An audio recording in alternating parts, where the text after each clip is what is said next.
গাড়ি সার্ভিসিং করতে যে এত টাইম লাগে ভাই, সেই কটায় আসছি আমি। আসছি 2:30-এ, এখন বাজে 6:15, 3:30, প্রায় 4.5 ঘন্টা সার্ভিসিং করতে করতে লাগলো, প্রায় 4.5 ঘন্টা।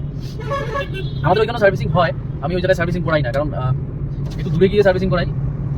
ওরা গ্রুপ খুলে রাখে, আপনার ওয়েটিং রুমে থাকবেন, ওরা গ্রুপে যা যা কাজ করতেছে গ্রুপে সরাসরি ভিডিও ফটো সরাসরি পাঠিয়ে দেবে। আমি পারলে এগুলো আপনাদেরকে শেয়ার করবো ভিডিওর মাধ্যমে, এবং কোথায় সার্ভিসিং করলাম যদি আপনাদের জানতে হয় তাহলে আমাকে কমেন্ট করুন, আমি ইনশাল্লাহ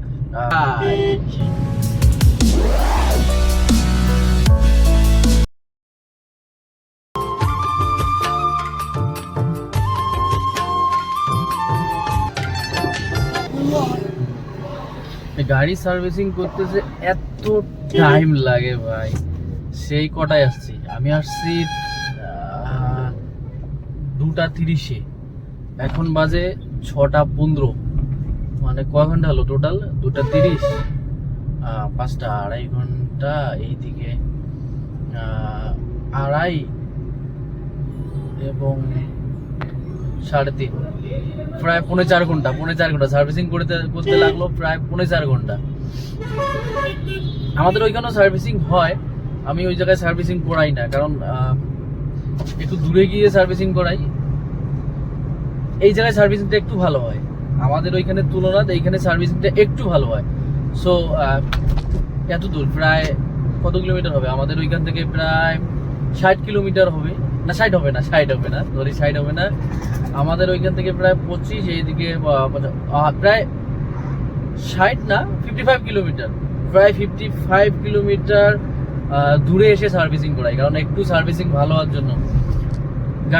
গাড়িতে যদি সার্ভিসিং ভালো না হয়, তাহলে ড্রাইভ করে কোনো শান্তি নেই। আমি তো টোটাল মোট আমার গাড়ি সার্ভিসিং করতে একটু, আমার গাড়িটা হলো Hyundai Centra new model. Centra new মডেলটা আমি সার্ভিসিং করতে অ্যাপ্রক্সলি আমার প্রায় 16,000, হ্যাঁ 16 না, 18,000 কিলোমিটার পরে আমি সার্ভিসিং করলাম। অ্যাকচুয়ালি সার্ভিসিং করতে হয় 10,000 কিলোমিটার পরে, তাহলে ভালো থাকবে। 18,000 কিলোমিটার পরে বিভিন্ন তালে ব্যস্ত থাকার জন্য 18,000 প্লাস কিলোমিটার পরে আমি গাড়িটা সার্ভিসিং করলাম। সো এত দেরি করে সার্ভিসিং করার জন্য আমার সামনের চাকার যেটা ডিশ থাকে ওইটা দুটাই চেঞ্জ করতে হলো, ব্রেক প্যাড দুটাই চেঞ্জ করতে হলো। সো আমার গাড়িটার একটু ক্লাচ প্যাডে একটু সামান্য প্রবলেম আছে, এইবার সার্ভিসিং ওটা করলাম না। এখন আমার গাড়িটার কিলোমিটার হয়েছে, টোটাল কিলোমিটার হয়েছে 75,583 কিলোমিটার। সো ইনশাল্লাহ নেক্সট সার্ভিসিংয়ে আমি যেটা ব্রেক প্যাড 11,000 টাকা।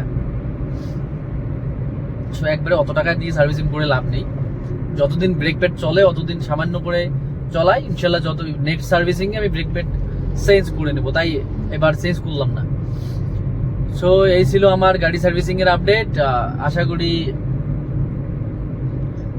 হ্যাঁ আমি ডিটেলস এখানে একটা ভালো, ওরা গ্রুপ খুলে রাখে, আপনার ওয়েটিং রুমে থাকবেন, ওরা গ্রুপে যা যা কাজ করতেছে গ্রুপে সরাসরি ভিডিও ফটো সরাসরি পাঠিয়ে দিবে। আমি পারলে এগুলো আপনাদেরকে শেয়ার করব ভিডিওর মাধ্যমে, এবং কোথায় সার্ভিসিং করলাম যদি আপনাদের জানতে হয় তাহলে আমাকে কমেন্ট করুন, আমি ইনশাল্লাহ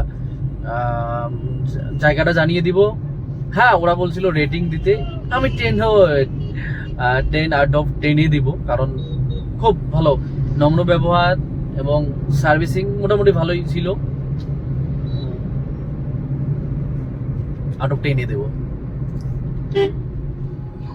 যখন আসছিলাম এইখান দিয়ে প্রচুর বৃষ্টি ছিল, তাই ভিডিও করতে পারিনি।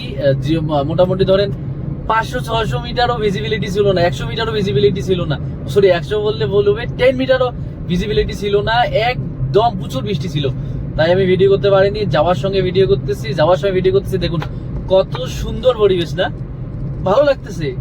সন্ধ্যার দিকে আমি যখন আসছিলাম তখন দিনের কটা হবে, 2টা-2:30টার দিকে আমি আসছিলাম, 2টা-2:30টার দিকে গাড়িটা ঢুকেছিল। এখন বাজে 6টা পর্যন্ত আমি যে সার্ভিসিং সেন্টার থেকে বাড়াইছিলাম তখন ছিল 6টা 15 হ্যাঁ 6টা 15 বা 6টা 10 এরকম হবে।